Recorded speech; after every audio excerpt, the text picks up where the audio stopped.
Okay, good morning, everyone. It is still morning, barely, but it is morning. Welcome to our Stormwater panel event. We're also presentation and panel, I suppose.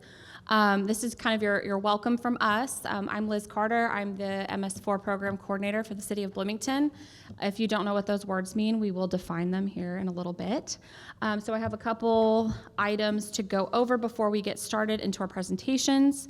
So the purpose of this event is to empower realtors to better inform potential homeowners, enabling them to make sound decisions regarding property purchases and subsequent stormwater management responsibilities. Overall, we're talking about stormwater and how it affects our residents and our neighborhoods, and the role that you all as realtors can have connecting those folks with either government or other resources to manage stormwater as best they can. One other item we did want to address, we are aware that there has been legislation in the State House that affects stormwater, and we do have a statement on that. So the City of Bloomington, Monroe County government, and the town of Ellettsville are aware that there's been recent legislation coming out of the State House regarding stormwater regulation. At the direction of IDEM, the Indiana Department of Environmental Management, each municipality is working with their respective legal teams to ensure local ordinances are revised to be in compliance with this legislation. And while we're making every effort to be in compliance with state law, changing local law does take time. When our ordinances have been revised, we will reach out to local stakeholders to hold outreach events so that these changes can be discussed. So the State House did make some changes to stormwater regulation. It was signed into law in May, so only a couple months ago. And since then, each municipality has had to work with their legal teams on their own to figure out what that means for their ordinances and how to revise them. So from the City of Bloomington's perspective, our ordinance isn't the same as Monroe County's. Therefore, our changes are not going to be the same as Monroe County's. But we had an event last summer where we talked about ordinance updates. We intend to hold something similar once we have something to tell you all. So with that, anything else from you guys before we get started? Okay. With that, we will jump into our presentations. And first up is Caden Swanson, who will be giving a Stormwater 101.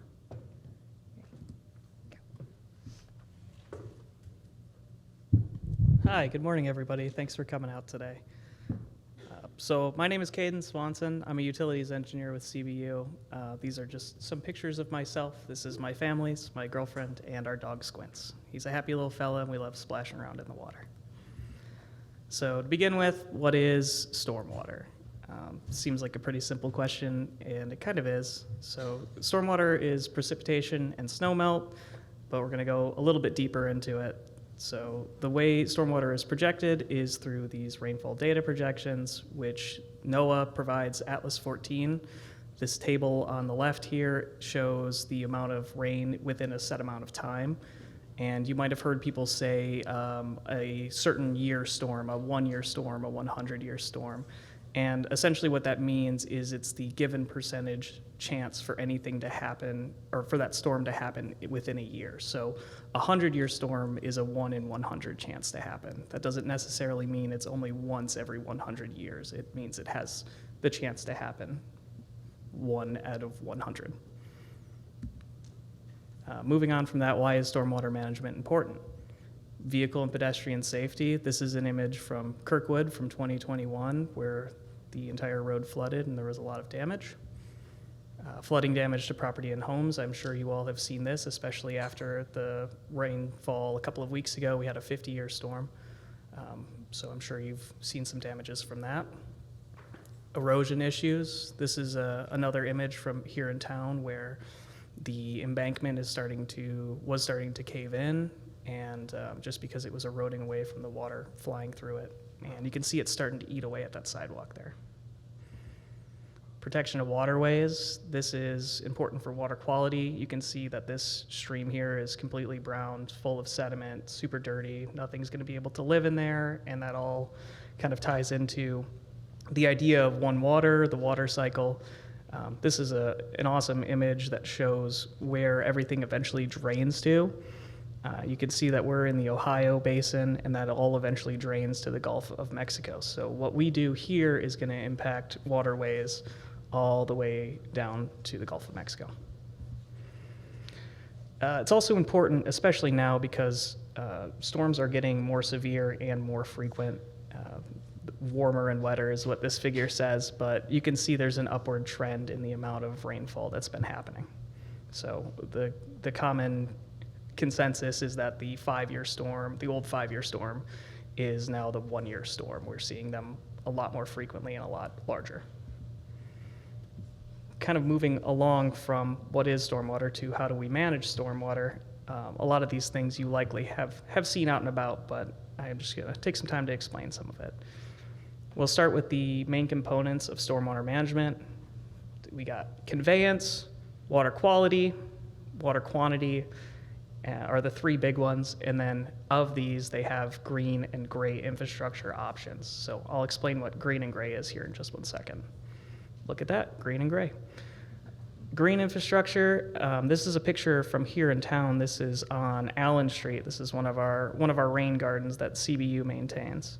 And green infrastructure essentially integrates natural elements, so a lot of live plantings, to aid in stormwater management, encourages biodiversity, and improves neighborhood aesthetics. A nice planted area is going to look a lot nicer than a concrete ditch. Again, speaking of concrete ditches. Gray infrastructure is what you'll see a lot of. This is utilizing impervious or other man-made surfaces to manage stormwater. This here is an asphalt ditch that conveys water very well, but it doesn't do much else. It simply gets it from A to B. Conveyance. You'll see ditches, either vegetated or paved, kind of like we just talked about, swales, culverts, so the pipes that are going underneath driveways, roads, so on, and curb and gutter are all very frequent examples that we see of conveyances. This image here is a vegetated swale in the Atlas on 17th development, so it conveys water and also does a little bit to treat it. Again, goal is to convey it. As far as water quality goes, we have rain gardens are a good example. That's what's shown here. Wet ponds, which I'll explain the difference between a wet pond and a dry pond in just a second. That's kind of an unusual one. Bioswales, so kind of what we just saw in the last image. And the goal here is to help remove those typical pollutants, trash, and other debris from the stormwater. Water quantity, they're very similar words. It's easy to get them mixed up. But water quantity is essentially things like ponds. So wet and dry ponds are retention and detention ponds. A wet pond is what people typically think of when they hear the word pond, something that's wet all the time. There's plantings around it, fish in the water sometimes, though not typically what we would want to see in a stormwater feature. But dry ponds are what we frequently see here in Bloomington. They essentially look like craters in the ground, and that just gives water an opportunity to stage up and then discharge at a set rate coming out. So instead of just pushing all the water through at once, it allows it to hold it and then maintain that flow coming out. And we also see hydrodynamic separators, which are less common in residential areas, but these are a best management practice or a BMP that sit within a manhole that help kind of separate out the heavier, the sinkers sink and the floaters float, so the trash and debris is going to float to the top and the sediment's going to kind of settle to the bottom. Again, these are less frequent to see in residential areas, but I just wanted to mention them. Of course, the goal here is to release stormwater at a set rate. Oh, I put that in the wrong spot. And that is Stormwater 101. Here's my contact information. Feel free to reach out to me. We can provide these slides to you, and we can feel free to reach out with any questions, comments, concerns. From there, I am going to hand it off to Brian to talk easements.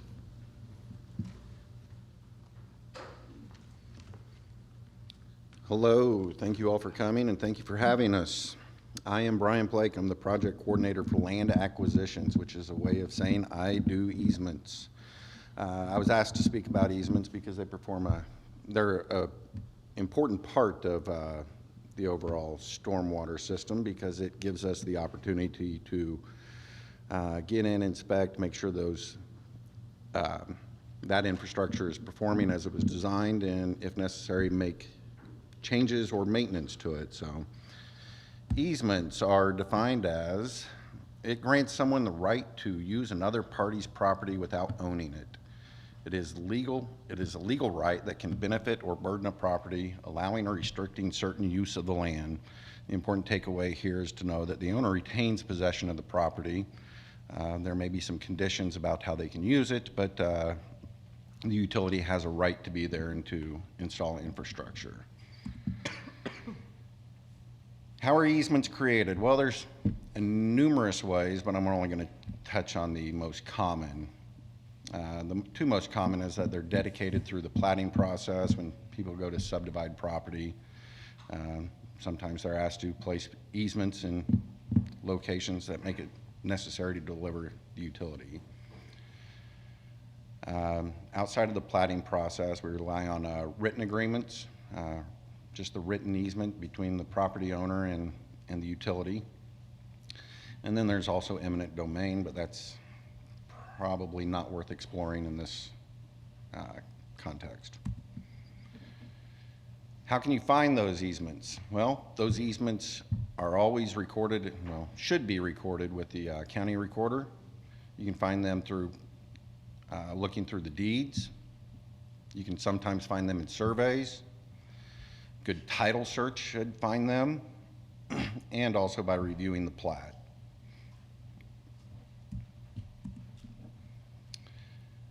The UDO defines 10 types of easements. We're going to concentrate on the drainage easements for our conversation today.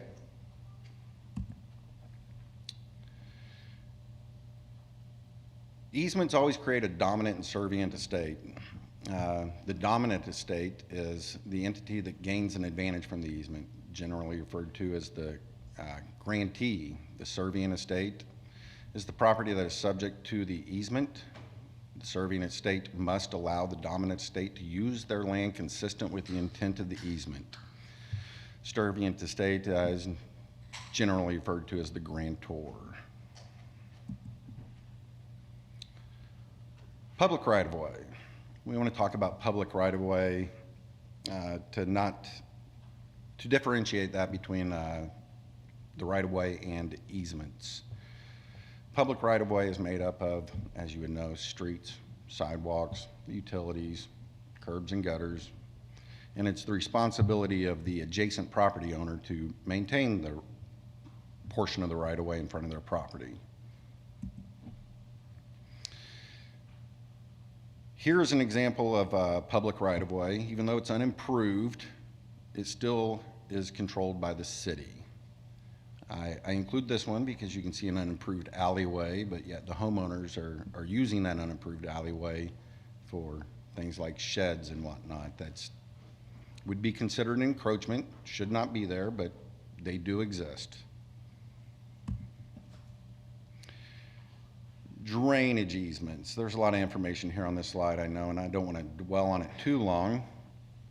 But our drainage easements are designed to, as I said, provides the utility the chance to get in there and inspect it, the features to make sure that they're performing as designed and to make any changes if necessary.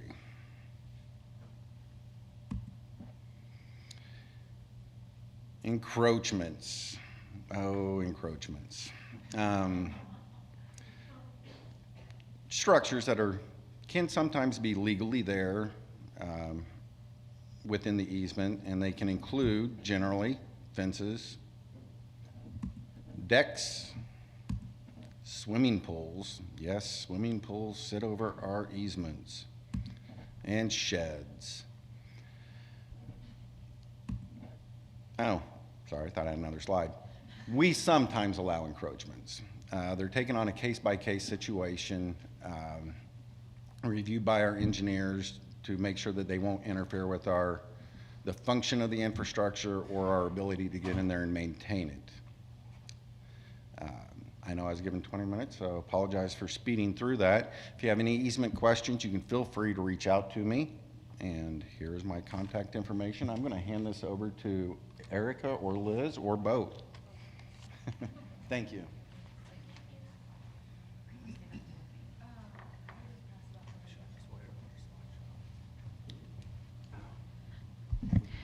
Okay, I apologize we're moving so quickly.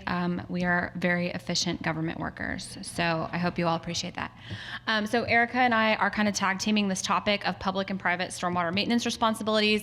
What we're trying to get at with this section of our presentation is, we get questions all the time about whose responsibility is this ditch near my house? Whose responsibility is this little stream running behind my house? And that answer can vary greatly depending on a bunch of things. So we're going to kind of cover how you find out whose responsibility that ditch or stream or pond or driveway culvert is, and then kind of like if that responsibility falls not to a governmental entity, who it might fall to, and what those responsibilities entail. This is a question we just get so frequently. So there's two different kinds of responsibilities. There's public and private. Public responsibilities, meaning you call your local government and say, hey, we've got a problem. We're responsible for stormwater infrastructure that exists in the right-of-way, so the curbs and gutters, the storm drains you see in the street, but we're also responsible for infrastructure on municipal property. So a good example of that, if you've been to Switchyard Park, they have a bunch of stormwater infrastructure through there. The Parks Department is responsible for that. So when we talk about the public right-of-way, that can include ditches on the side of the roads. A curb is technically a part of stormwater infrastructure because it conveys water. So if you or a client or anyone you see an inlet that isn't draining because it's covered with likely leaves or grass clippings, you can call your local stormwater office, either myself or Erica, and we will send someone out to uncover that inlet. If you would like to do it yourself, we do always appreciate that, but it is our responsibility. When we get into private infrastructure, we're just looking at stormwater features, be it a ditch. It's not always obvious that something is a ditch too, because sometimes it's been sitting for 40 years and not been maintained.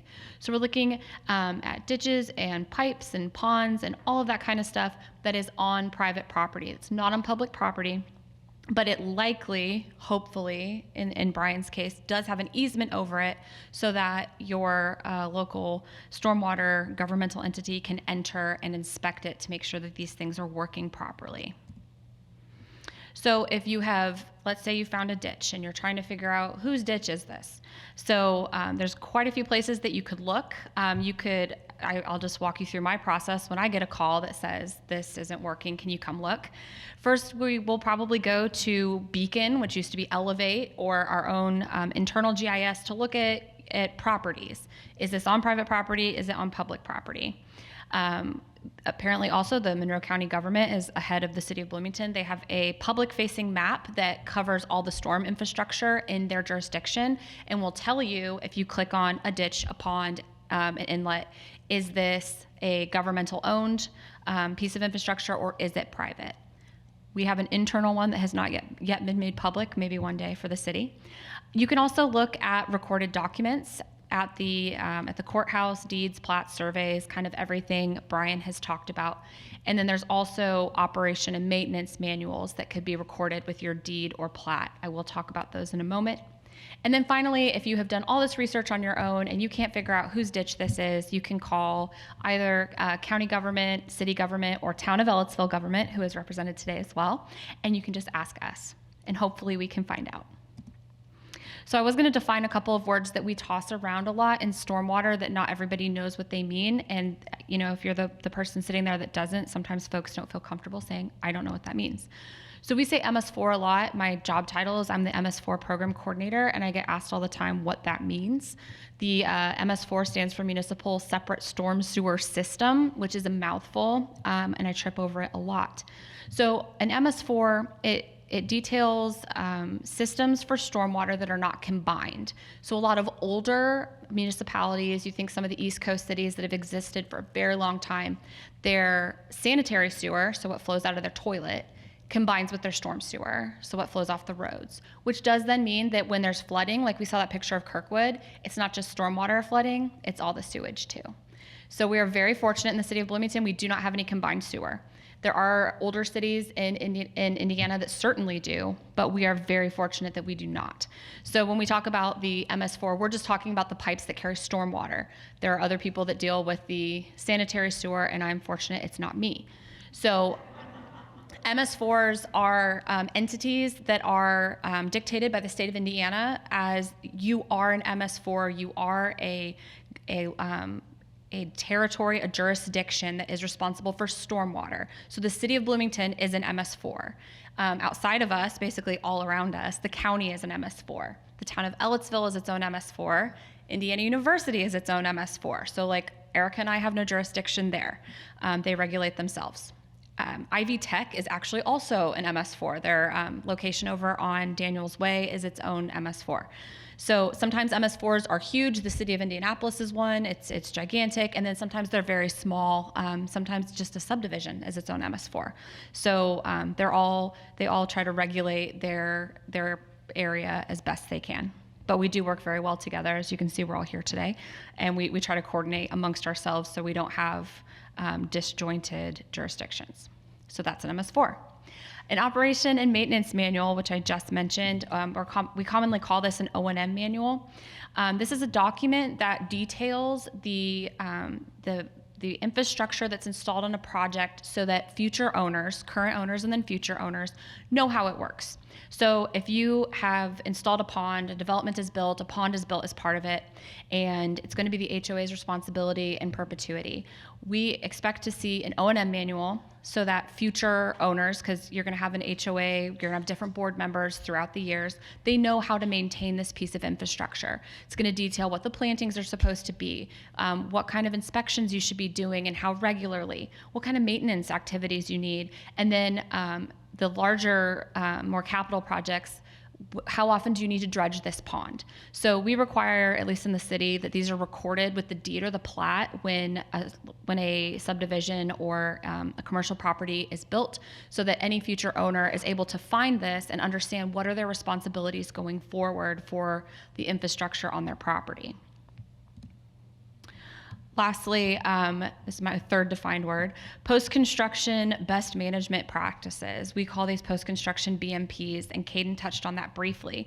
We define this as any permanent piece of infrastructure that is intended to achieve water quality or detention. So this is an example of one of our city-owned ones. This is a rain garden up on 19th Street. As you can see, it is full of muddy water.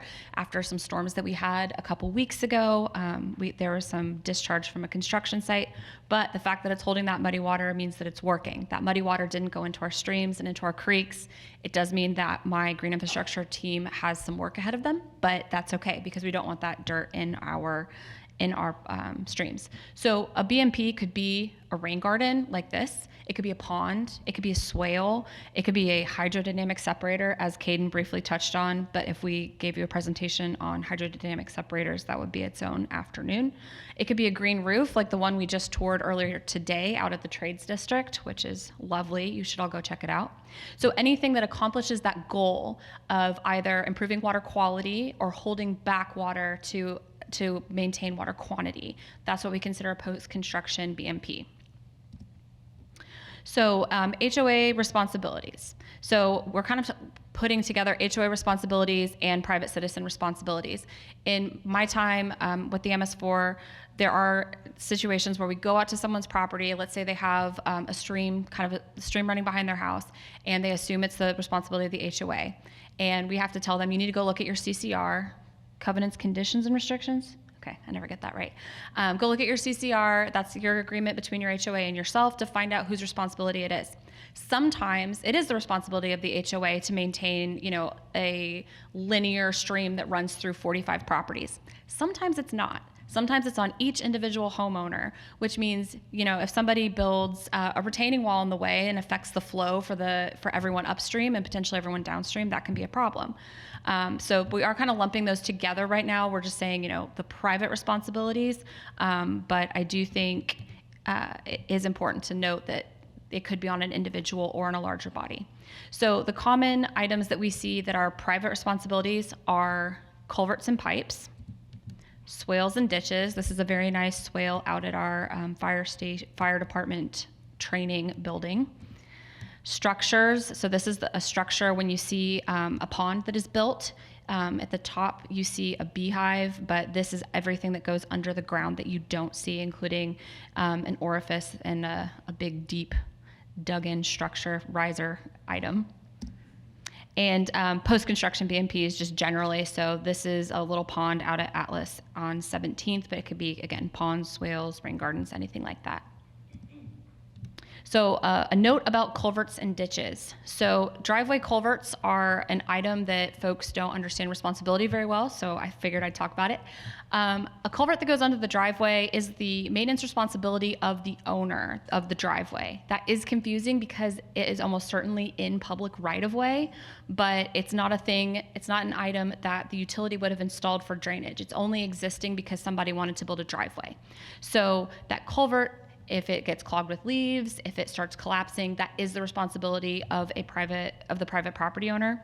However, if, for example, the utility is doing a ditching project through an entire neighborhood, I think we've been in Park Ridge recently. Yeah, Park Ridge recently. If we're doing a whole connective project, we may be adding culverts for people's driveways. If we said you didn't have one before, we're doing a ditch on either side of your driveway, obviously there needs to be a connection. That's when the culvert may fall to us. But in terms of just a culvert in a driveway, that is a private responsibility. It's also worth noting ditches in right-of-way. So you have the road, maybe a tree plot, a sidewalk, you have some other amount of land, and then you have a property line, because right-of-way, as we all know, can vary wildly throughout the city. If there is a ditch in right-of-way that is adjacent to a property, it is the property owner's responsibility to keep the ditch clear, to keep the ditch mowed, just like it's their responsibility to mow the grass that's in right-of-way, right up to the road. Now, if that ditch starts collapsing, if that ditch starts filling in with sediment to the point that it's not operational, absolutely give us a call, and we will come out and assess what we need to do to make the system work well. But in terms of some leaves fell off a tree and landed in the ditch, that is the homeowner's responsibility to take care of that. Okay. I'm going to hand it over to Miss Erica, who is the Stormwater Program Manager for Monroe County. Yeah. Hello, everyone. I'll raise this up a little. I'm a little taller. So as Liz said, I'm Erica Penna. I'm the Stormwater Program Manager for Monroe County. I was previously the Stormwater Inspector, so you may have seen me out more on some of the construction sites on some of these newer home builds out in the county. So Liz touched on some of the responsibilities. I'm going to take a step back to some of the larger infrastructure that is going to be the maintenance responsibility of those HOAs. So anything that's outside of that right-of-way, so those detention basins, swales that maybe go between homes, the swales between the homes may be on those private property owners, but anything that it drains down into and is detaining, that's going to be the HOA's responsibility. Typically, they're going to be designated within a common area. Some of our older subdivisions have them just within a drainage easement in the rear yards of properties. But now, moving forward, past a certain date, they've all been designated into a separate common area that is the ownership is the HOA. Liz touched on the driveway culverts, so I won't touch on that any further except to say the county feels the same way. Driveway culverts are the maintenance responsibility of those private property owners. Ditching, we'll do the ditching in between. If we are coming through and doing a major drainage revision where it makes sense for the culverts to change their elevation, we might go through and just do that for that section to make sure that the drainage is going to go where it needs to go consistently. But then once it's in, it becomes the maintenance responsibility of that private property owner. And then any ditches and swales that are on the private property that go into the drainage area or just convey away from the home, those are the private property maintenance. So Liz mentioned the O&Ms. Oftentimes when we get a complaint, we'll ask them, well, are you aware of an O&M manual? The county didn't require them to be recorded until more recently, maybe 2021, 19, 18, somewhere around then. So some of the older subdivisions, we might have to do a little bit of digging. They weren't always recorded. Hopefully now they are, so they're much easier to find.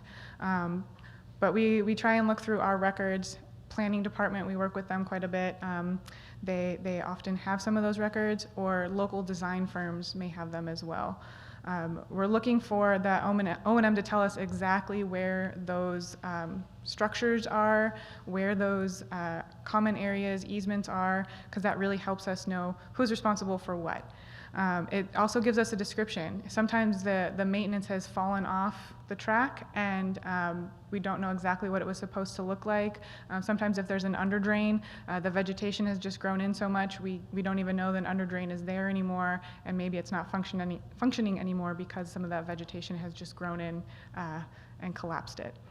It outlines the maintenance activities, the frequency, and gives us the ownership information. So that O&M manual typically will tell you it belongs to the HOA. Here's an example. A lot of it, once you get in the swing of it, it's just seasonal. Your typical mowing, like when you'd mow your lawn, have someone come out and mow outside of the pond areas just to keep the grass manageable. And then in the bioswale areas where you've got your native vegetation and want that really good native growth to have the good root system, uptake that water, that's once in the spring. Any trees that are part of that as well, kind of annual pruning or just general maintenance. And then the areas where it's just grass, like I said, kind of general mowing and trimming. So in 2021, you may have heard some of this information before. We did have an update to our MS4 general permit that required us to keep an inventory. So we're just having a record of where all of these post-construction BMPs are located. So I know that the county has been hard at work at that. We're right around 400 in our inventory right now. We know that there's a lot more out there that just hasn't been accounted for. I know that the city's been working on theirs as well, and town of Ellisville. So if you find something, and especially with the county, we've got our public facing, and it's not showing up there and you know it's there, please let us know so that we can make sure we add it to the inventory. So we were required by the state to inventory all of these post-construction facilities. We are required to make rolling inspections once every 5-year permit cycle. So our MS4 general permit is on a 5-year term. Once within that permit cycle, we have to go and lay eyes on every single one of these. And so our next step is to start performing outreach and education to these responsible parties. So that part of this is reaching out to you all. You guys are eyes and ears on the ground. You're probably very familiar with some of these subdivisions and these residential areas that we just don't get out to quite as often. So getting some of that contact information for the HOAs is our next goal. And hopefully you guys can help us on that. So that's kind of our next step is once we've got our assessment of what we have or what's out there, starting to reach out to the ones that are in the roughest shape, need a little bit more love and attention, and helping those HOAs get that ball rolling so that it functions better for their neighborhood as well. It helps improve the drainage within their own neighborhood and the people downstream. So our post-construction program, a lot of what we do is education and outreach, letting people know what is there in their property or in their neighborhood. Planning to send out some letters to those property owners, management companies for those common areas.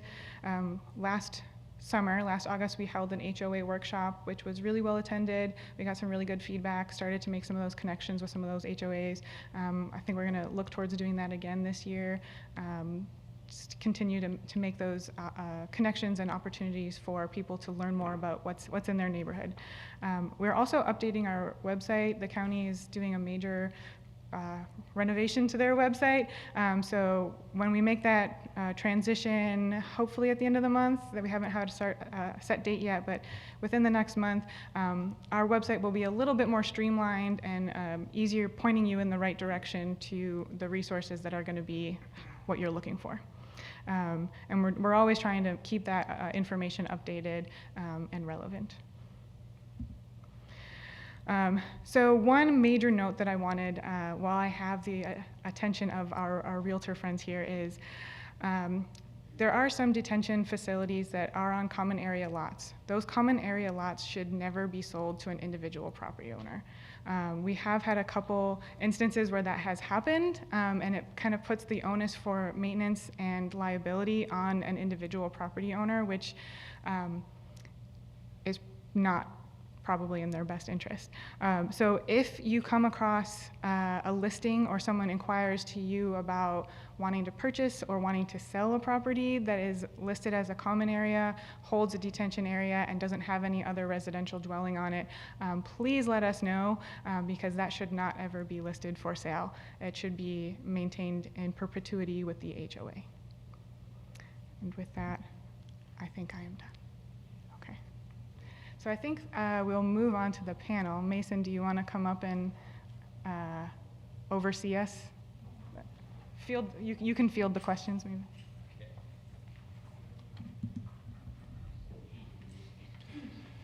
Hey everyone, I'm Mason Greenberg. I'm the Stormwater technician.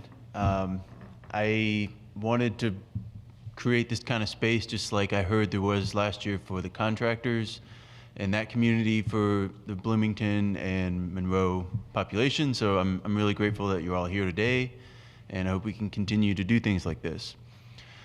We did make it an opportunity online for people to submit questions. No one did, so we're just gonna open the floor. If you have any questions at all, we've got a full table of experts here, so we warmly welcome any questions that you may have. On your retention and detention of ponds and swells and stuff, how are you guys handling invasives? You know, you get like Japanese knotweeds and multiple rows that are going in there. How are you guys addressing that? Okay. So invasives, that's something that while we're doing inspections, we would certainly note and say, hey, this isn't really what was intended to be here. But dealing with invasive species, at least for the city of Bloomington, I assume the county as well, that's an issue for the planning department.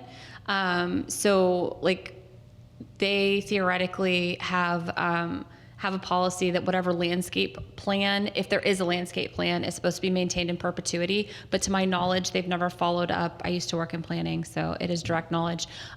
They've never followed up with a development, a commercial property, to do an inspection 10 years later to see if the landscaping matches the original plan. So it's something that from the stormwater perspective, we might mention, hey, this isn't what's best, right, for your stormwater feature. And native plants are going to be far better, but it's not something that we're going to pursue enforcement wise. It's just something we would mention as, hey, this isn't great. I will say, I think that there are some opportunities. MC Iris loves a weed wrangle. So they love opportunities to remove some of these invasives, especially if you can make it a neighborhood event. It just, many hands make light work. So looping in the neighborhood to help beautify their own space, and then replant it with some native vegetation, which I think MC Iris is also really great about recommending, or connecting to resources for some of that more native vegetation to replace what you didn't want growing there.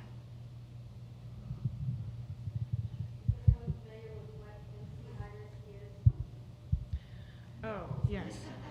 So let me see if I can remember the acronym. It's Monroe County Identify Reduce Invasive Species. Thank you.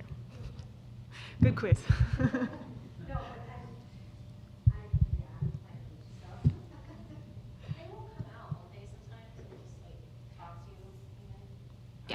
Yeah, they will. And it's something too that, you know, if we're looking at stormwater infrastructure, at least my team, I think Erica's team as well, we're pretty good at identifying invasives. So if there are questions about, hey, is this invasive or not? You know, this started growing on the bank of our pond. We're worried it shouldn't be here. We'll certainly answer those questions and let you know to the best of our ability. If we don't know, we might loop in our counterparts in planning if you're, you know, concerned about what is this. But we are pretty good about identifying them. It's just not something that we're going to ding someone on. We'll give recommendations, of course, but we're not the invasive police. So while we will try to provide help and guidance, we're not coming to write people tickets for knotweed.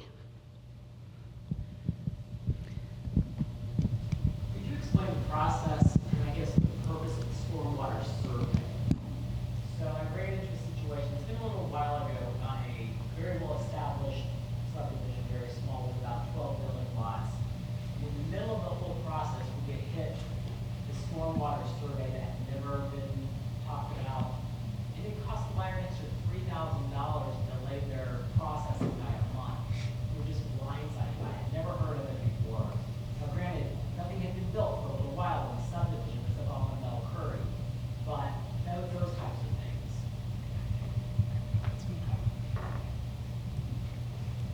One second, folks. Can you, oh, there we go. So I'm assuming you mean some sort of drainage report study like that, or? Was labeled as a stormwater survey. It was county. Was county.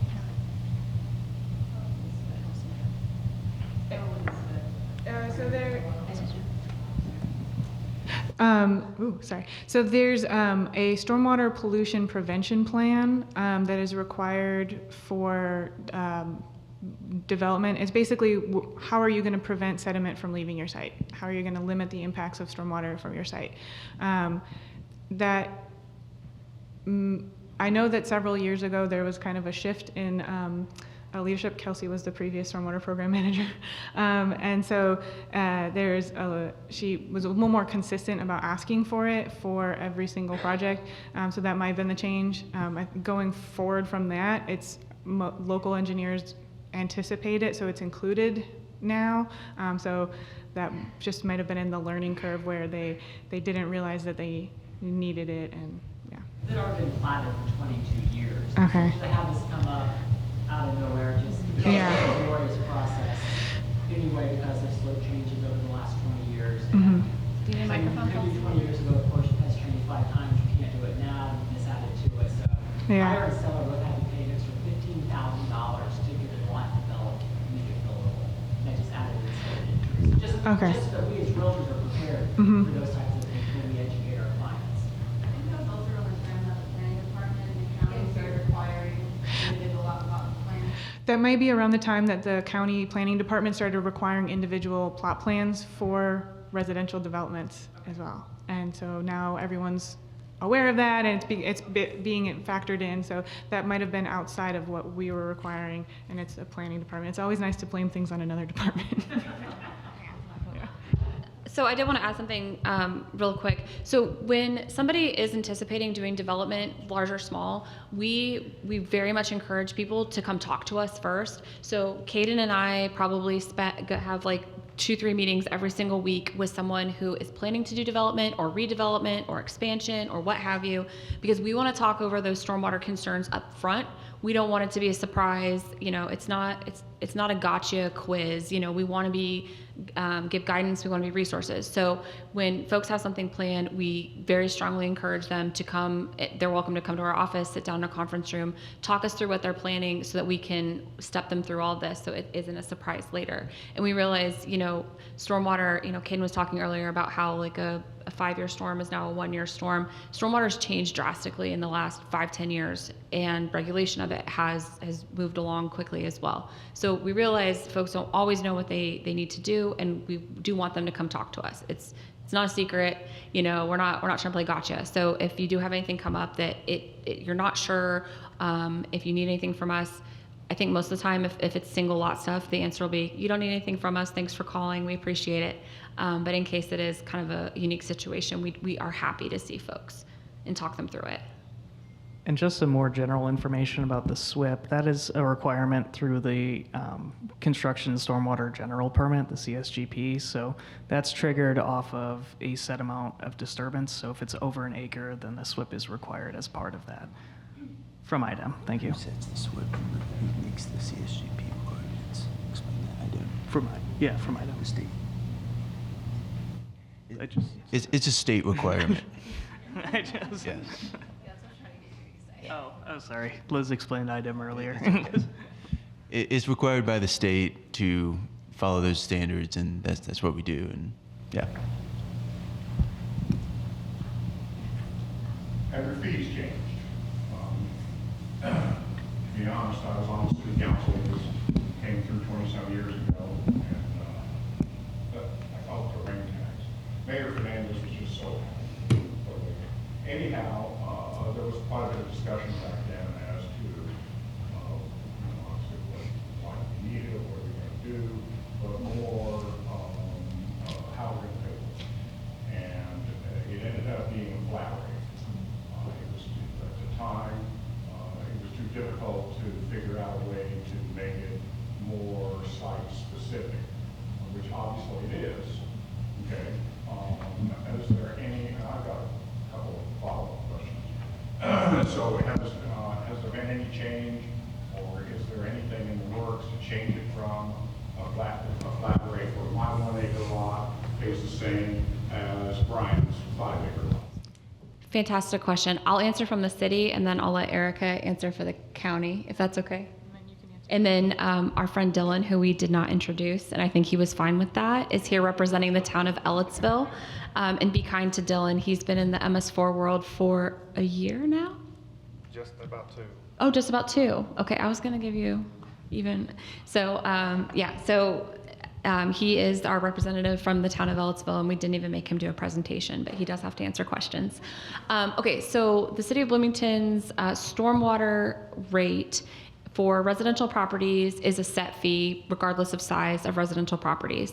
When we get into commercial properties, multifamily properties, etc., it is calculated based on the impervious surface, so the surfaces that do not absorb water, buildings, asphalt, all that kind of stuff. It's calculated based on those impervious surfaces, and that's set when anytime something new is built, we calculate that out based off the plans, and that's what their rate is. So for commercial, multifamily, industrial, any use that isn't single family, it is based on impervious surface. I will also say the city's stormwater rates have not changed in a very long time. Kelsey, when did you come in? 2019? So the last time our rates changed were 2019.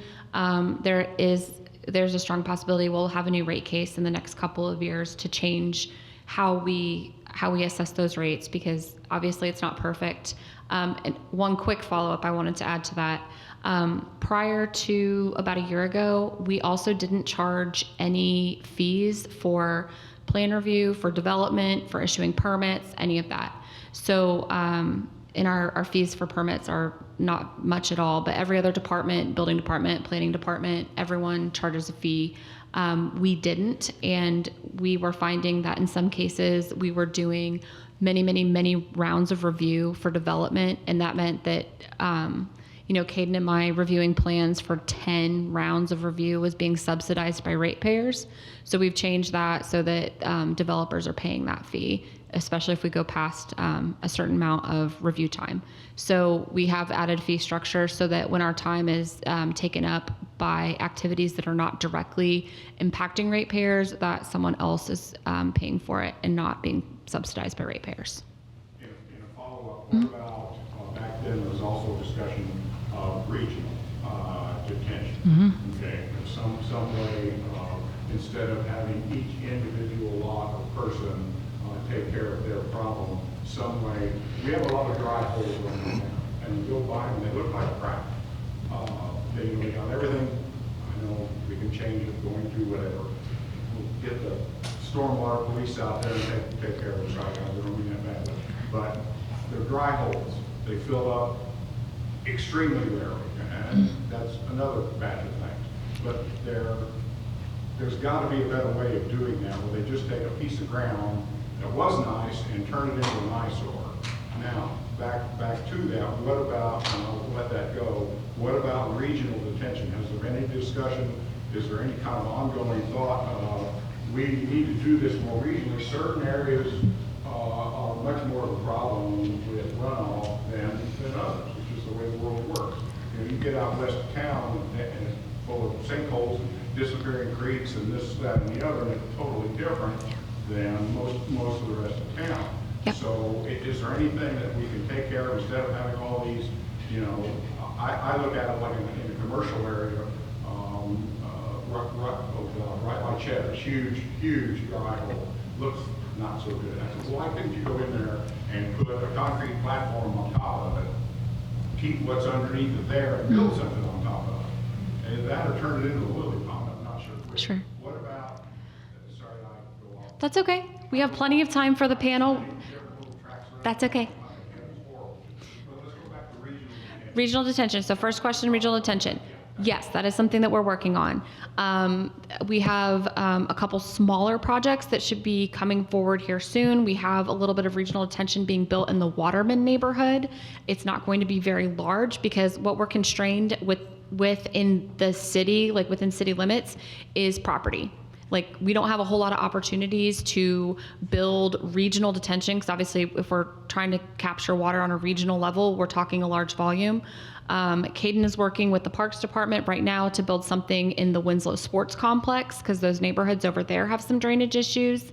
We're always looking at opportunities for regional detention. The big barriers for us is cost of land is extremely expensive, which is why where we can, we try to partner with the Parks Department and say, hey, you've already got all this land. In a lot of cases, it's in floodplain, Switchyard Park, Goat Farm, now Rogers Family Park. So they tend to get park properties because they're in areas with drainage issues because no one can build there, right? So we are trying to partner with parks where we can. We are looking at opportunities throughout the city as we can, but it really just comes down to availability of land, expensive land. But it is something that is an ongoing mission for our stormwater program. And let me let Erica answer as well, because I want to make sure she gets to as well. So I'll first touch on the county stormwater fee is also a flat rate for residential, and then similar for commercial. So regional detention, the county does have some regional detention areas. We have the pleasure of having a lot more land available to us, but again, it is expensive. And we do try to work with our Parks Department.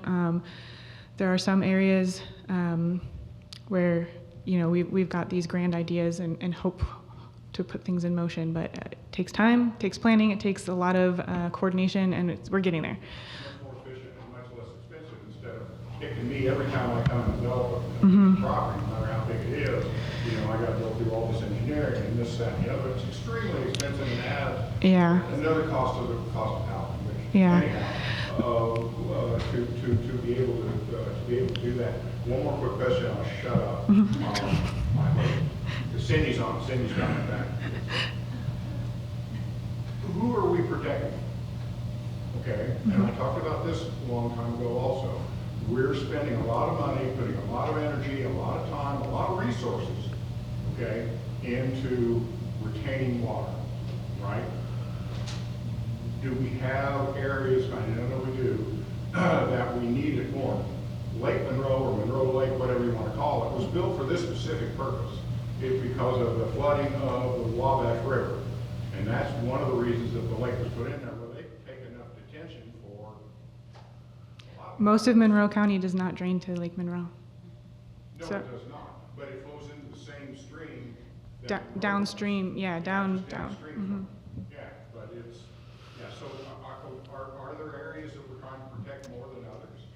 I mean, we're spending a lot of money on this. So, are we spending money that's alleviating an existing problem? I think it's alleviating existing problems, and B, it's preventing future problems. You buy a home and then your neighbor builds a massive home next to you, or there's a commercial property next to you, and suddenly you're dealing with all the drainage from that. That's true, but so, you older neighborhoods pay they don't have to pay for all their infrastructure. They still pay a stormwater fee. They still pay rates. They pay the same tax, but it's the newer neighborhoods that had to put in all the stormwater and the rain this and spend a lot more money on things that we are looking at some of our older neighborhoods and assessing, because they do contribute and cause issues for people downstream. So we are looking at them and trying to figure out, we don't have regulated drains. If we had regulated drains in the county, that would be easy for us to say, anyone who drains into this area, we're assessing you a certain fee to help pay for that. But we don't have that. So we are looking at ways to retrofit or modify existing neighborhoods that A, either don't have detention, or B, have inadequate detention, or just drainage in general. And so we are looking at, we know where those problem areas are, we get those drainage complaints, the roads flood. We are looking at those and trying to figure out how to do that in a way that doesn't pass on too much cost to individual property owners. Yeah, go ahead. So I'll also add to that a little bit. So we are doing the same, right? So when we talk about the neighborhoods, the older neighborhoods in Bloomington, I'm hesitant to call them core neighborhoods, but that's what people call them. They don't have space to add detention.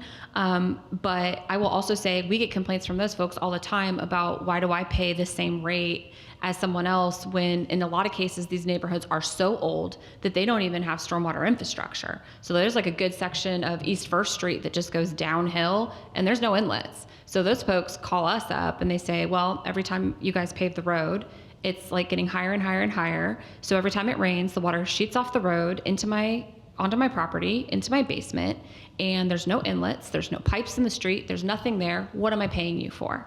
And so they have kind of the opposite complaint of like, I have no infrastructure, my basement floods all the time, what are you doing to help me? So figuring out who pays for what and how to place infrastructure so that hopefully, ideally, nobody has flooding, that is a huge challenge. But when you say like, who does this help? We finished our Hidden River Culvert project just last summer. Caden showed Kirkwood flooding. We built a culvert under Kirkwood that you could truly drive a city bus through. And so Kirkwood would no longer flood.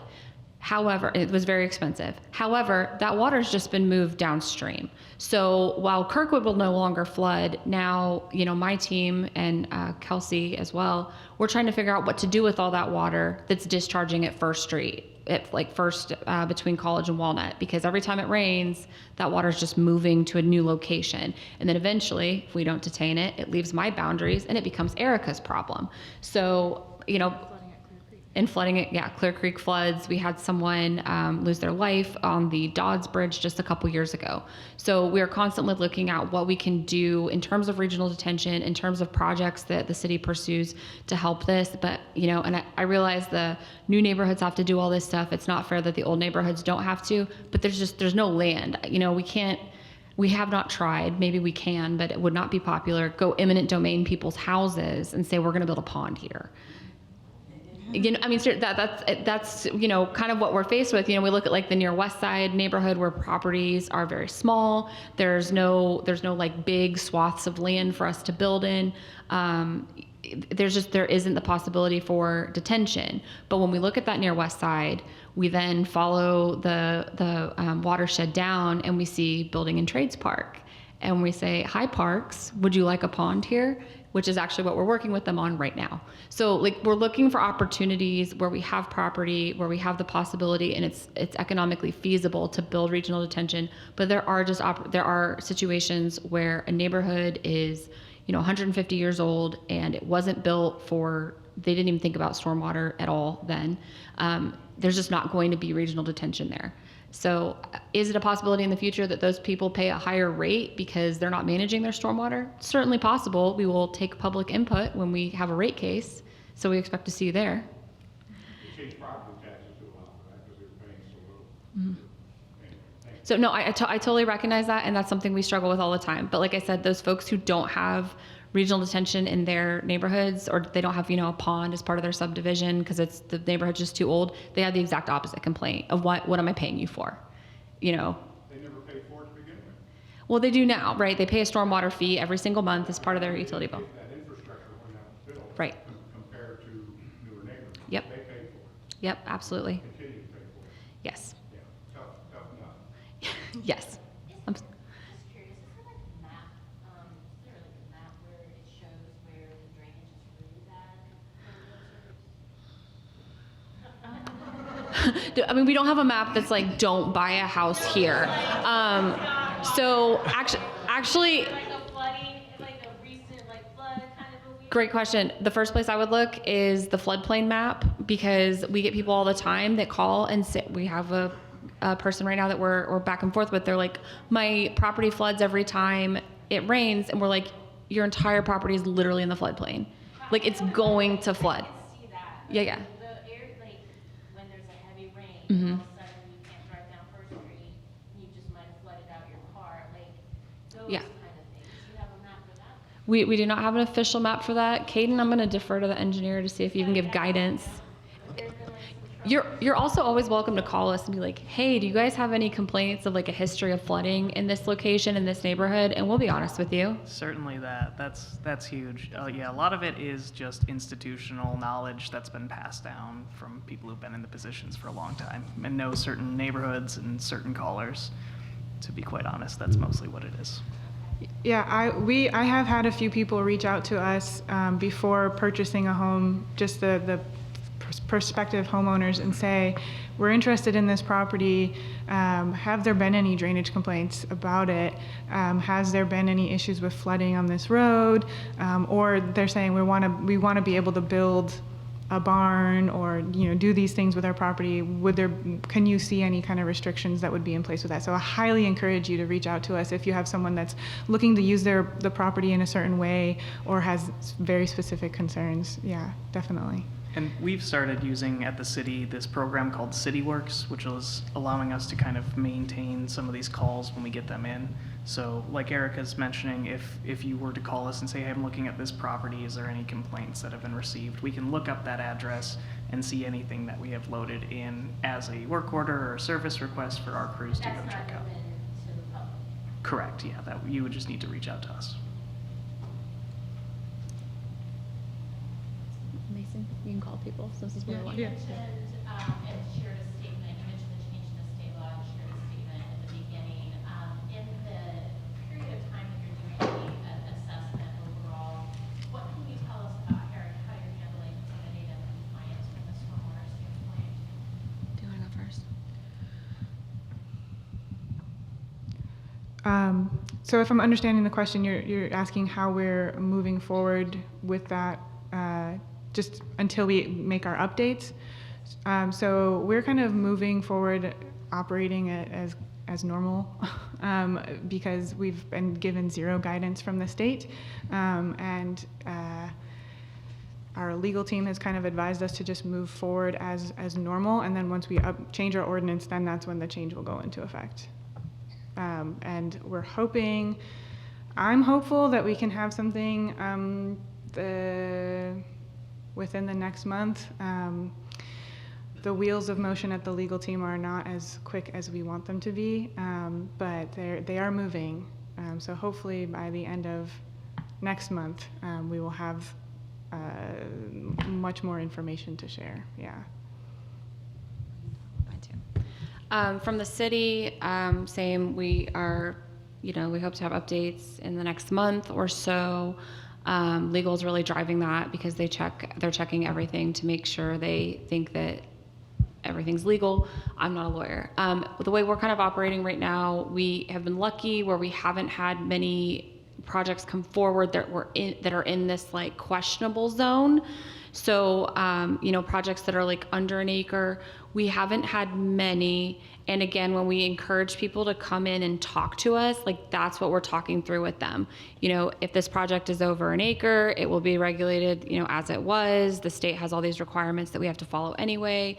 It's pretty clear cut.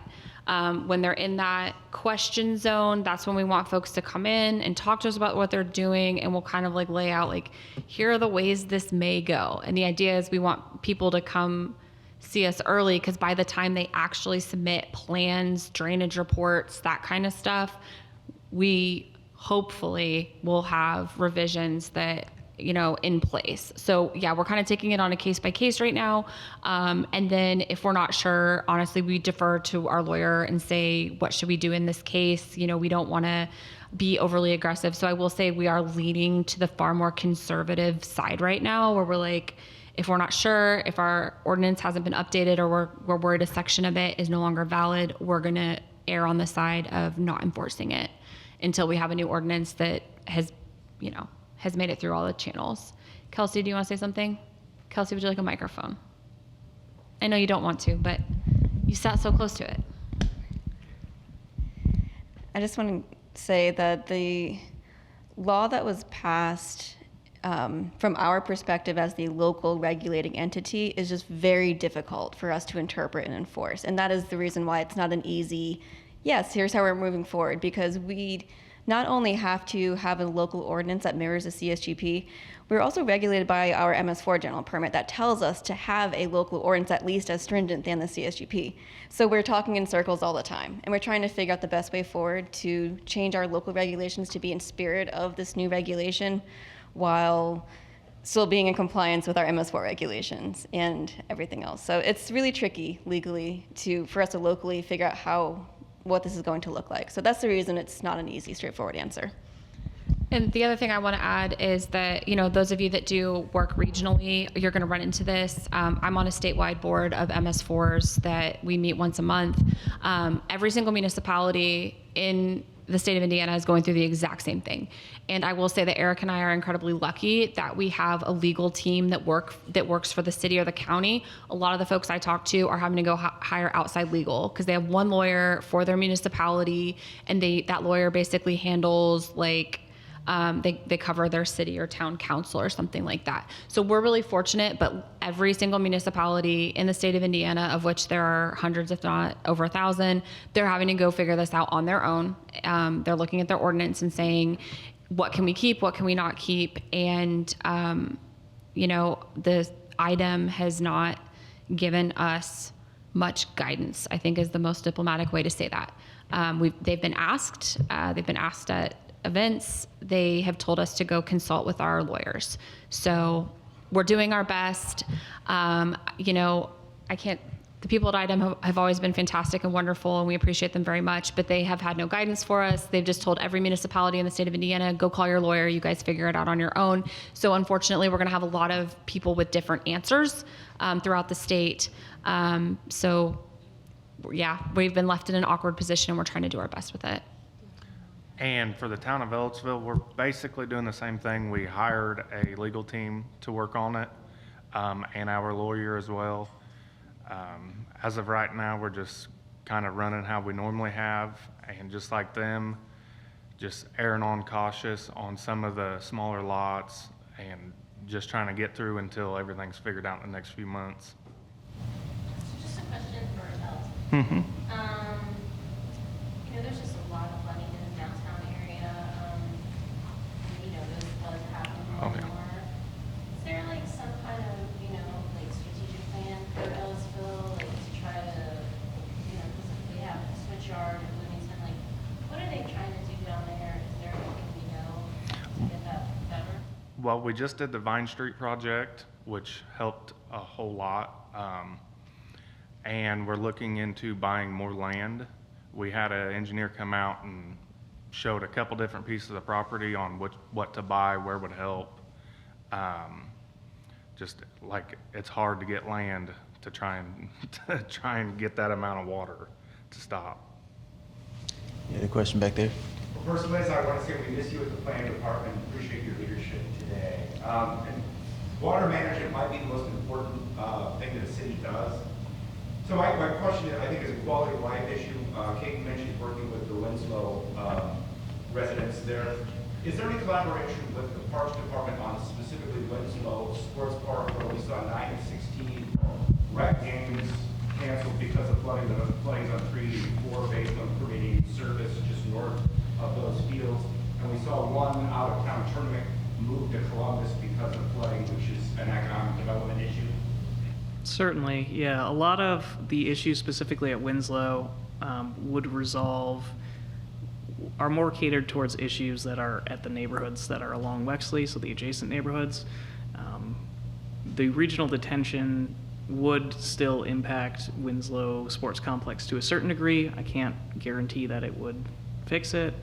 This project has also kind of been on and off, so I just want to make sure that's clear. This isn't something that's directly coming down the pipeline. This is still something that's in design, but that is the intent.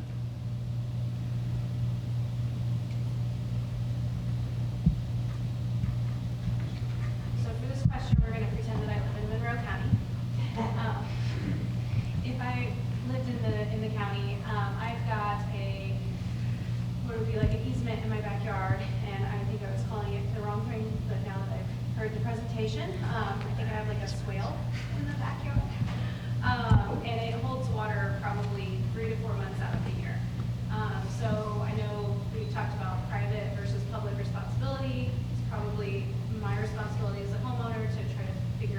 fix that standing water in my backyard. That being said, would someone from the county come out and advise like what I should do with that, as opposed to, you know, hiring somebody who's just gonna want me to throw money at it and it may or may not be the right thing? So would somebody come out and evaluate that, and would that come with a charge or a expense? Fantastic question. I'll start. I'm sure Erica and Caden might have something to add.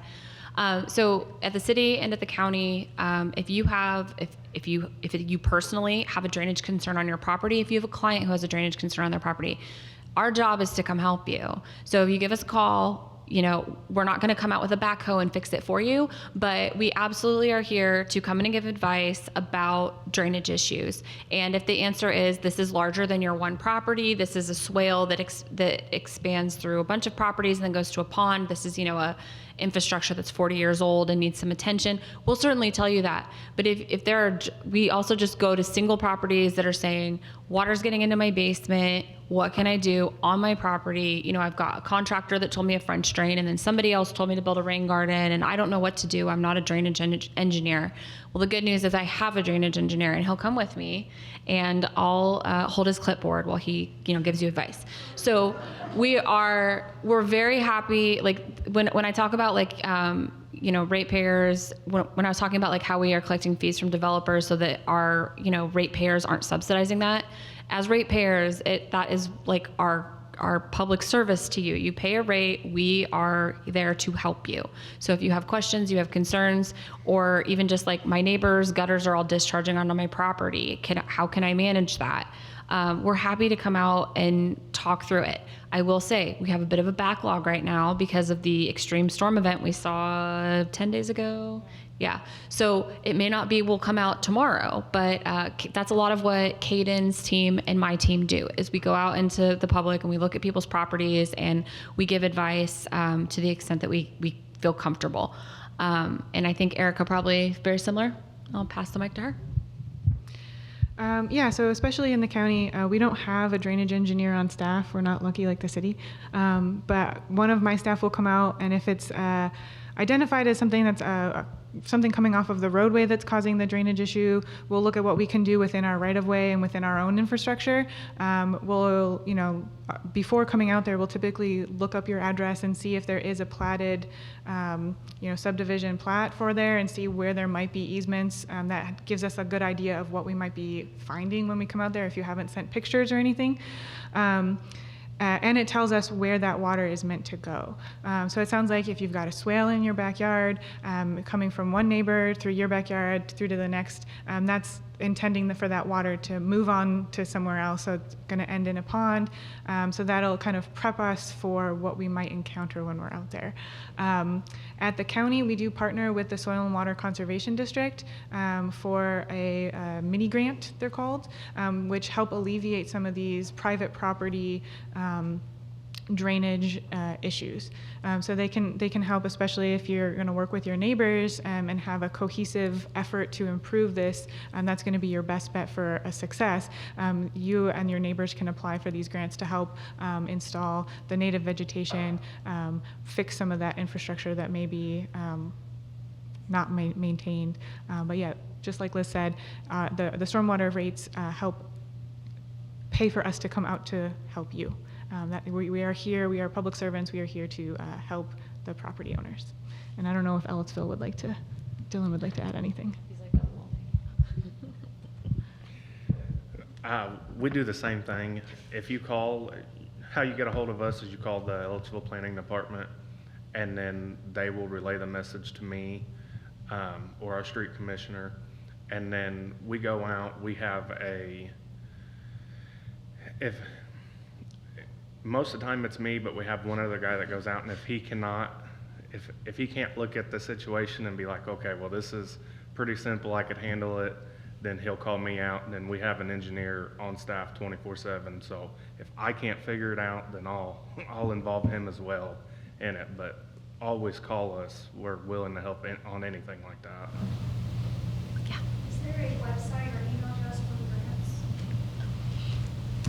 grants? So the Soil and Water Conservation District website will have a little tab at the top about, they just redid their website as well, so I don't remember exactly where it is now. But if you go to their website, they'll have a little drop down for the grants. And there's, it's an application. You meet with their technician and walk through some of their recommended fixes and go from there.